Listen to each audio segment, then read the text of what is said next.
I'm always asked, how do you find parts for whatever it is you're working on? Nowadays with Amazon and aftermarket products, it is a lot easier to get parts. You don't have to go to a store. I don't even know if I could have ever bought aftermarket product. First thing you got to do is you got to realize there's part numbers or serial numbers or model numbers both on the engine and the lawnmower, and that confuses people. Well, if you think about like computers, I would imagine you know that you buy a Dell computer. I don't even know if they sell Dells anymore, but you get the idea, Dell or HP or whatever they sell nowadays. So you buy the computer, but the software, the engine, I guess it's the engine, yeah, I would call it the engine, is Windows. So the mower, the deck, the body of the computer is Dell, and the engine is Windows. So it's two companies. One company buys from the other company. Same thing applies here when it comes to lawnmowers. If you're wanting to replace a part on the mower itself, say the mower blades, for example, or this shifter, whatever it is you want, a new transmission, there is a model number here. So that's the serial number, which I'll explain in just a minute. And this is the model number. So the model number is 917-270722. And the serial number is how you figure out how old it is. So the first two digits is the month. So May, 05 is May. The day is 19, and the year is 98. So then you come over to the engine, which I've taken off of the mower. And so then you come over to the engine and you can find the model number of the Briggs & Stratton engine. Now this is an older engine. It's a 98 as a matter of fact. It says right there, 98. Yeah, on the Briggs, the date is first. I forget exactly. But I think it's year, month, date. So 1998. The first, so January, and the 5th day. So this is an older one. So you can find them usually right up here on top in a little tag. Newer models, newer engines, last, I don't know, maybe 10 years maybe, you'll find it right here on top of the overhead valve cover. It's stamped in right here. The problem with this is if it's dirty or it's been replaced, then you lose that number.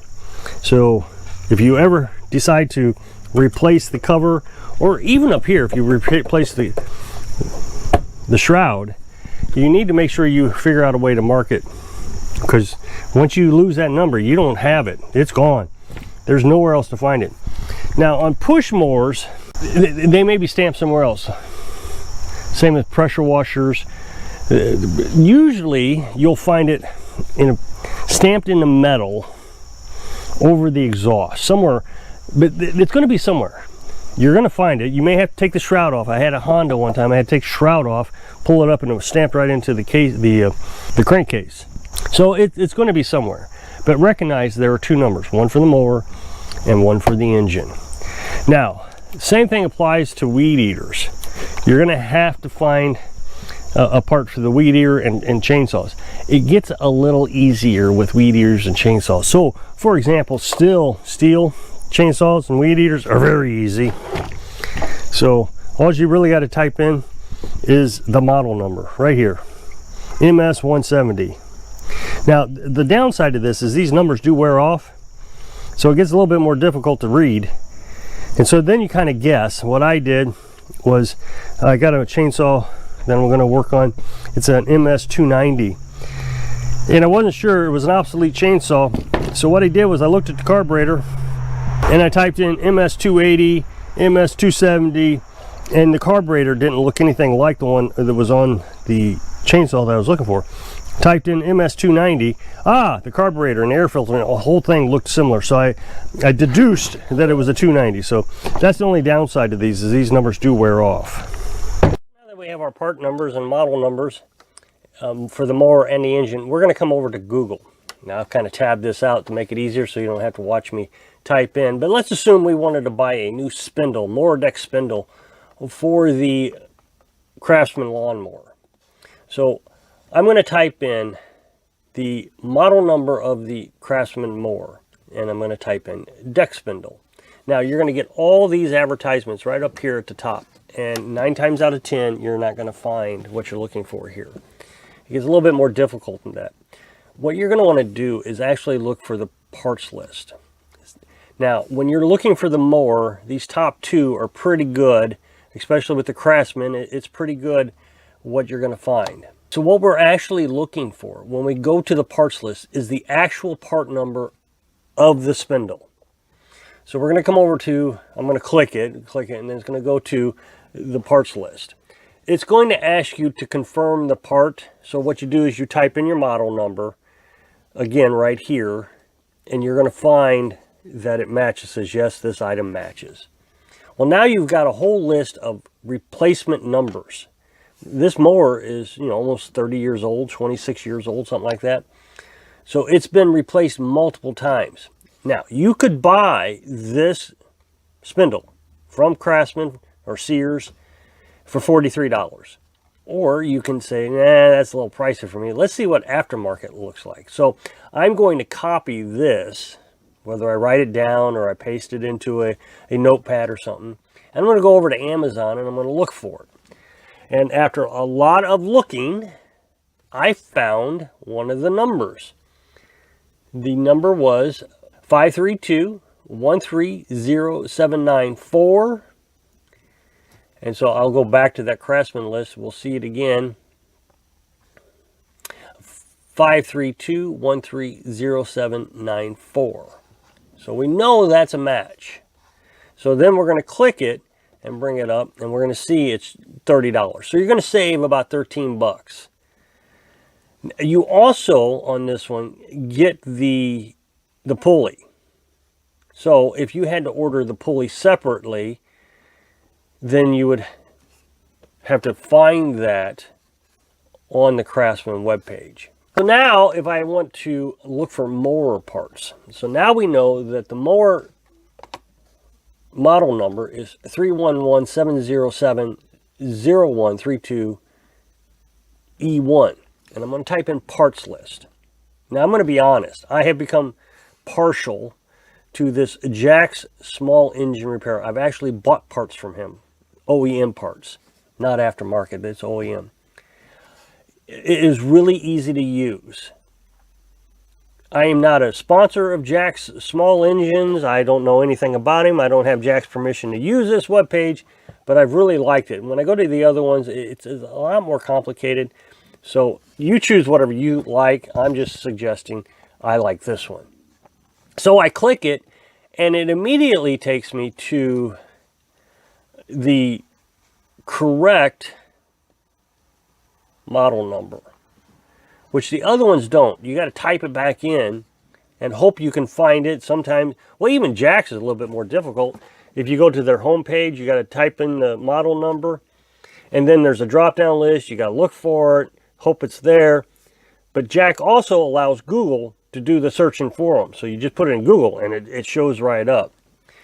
Now, the nice thing about this is you have pictures of all your components. So let's just say we wanted to buy a carburetor, find the part number for a carburetor. Well, we could go right here. Carburetor overhaul set. Now, there's all kinds of stuff, air cleaners and mufflers and just all kinds of stuff. But I've already clicked this one, so we're going to come down.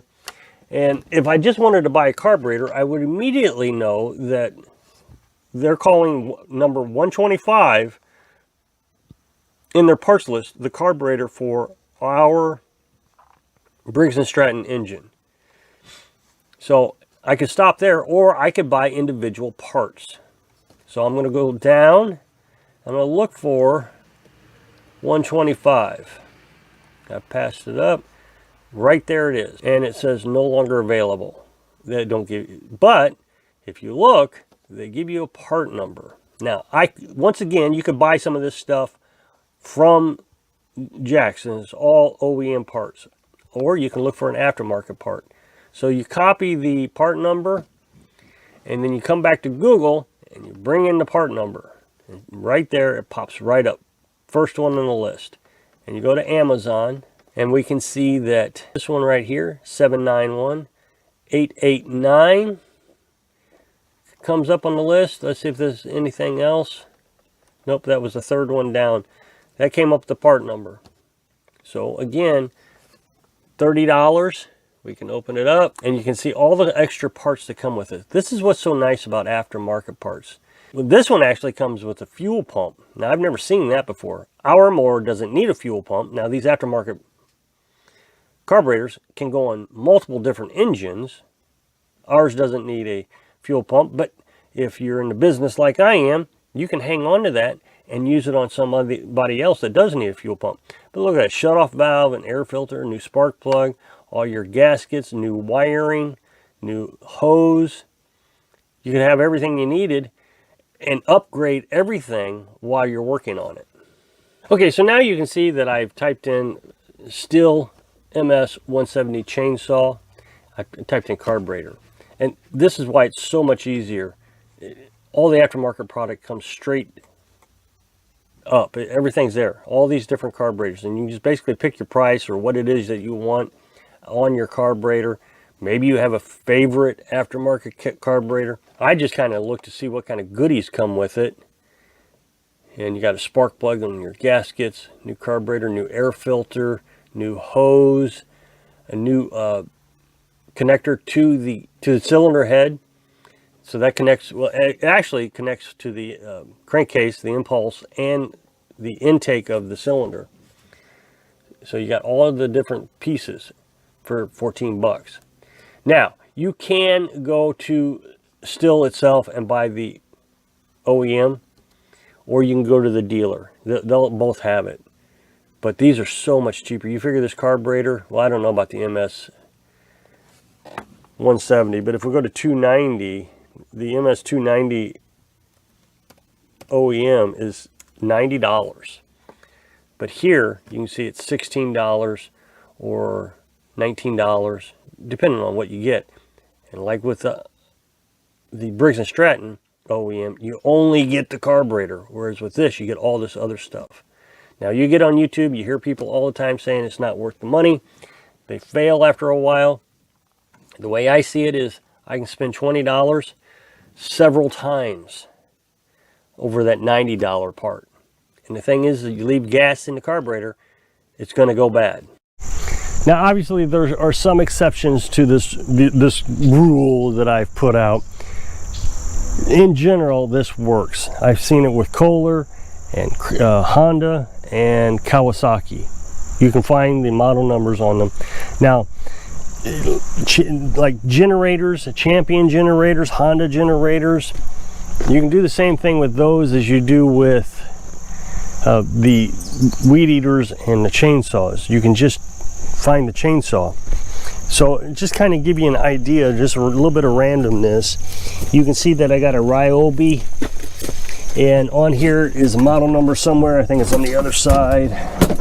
Yeah, RY3714. You type that in, you're going to get everything you need. The generator, you type in Champion 2500 watt dual fuel inverter generator, and you're going to get the parts you're needing. It's not too terribly difficult until you get into lawnmowers.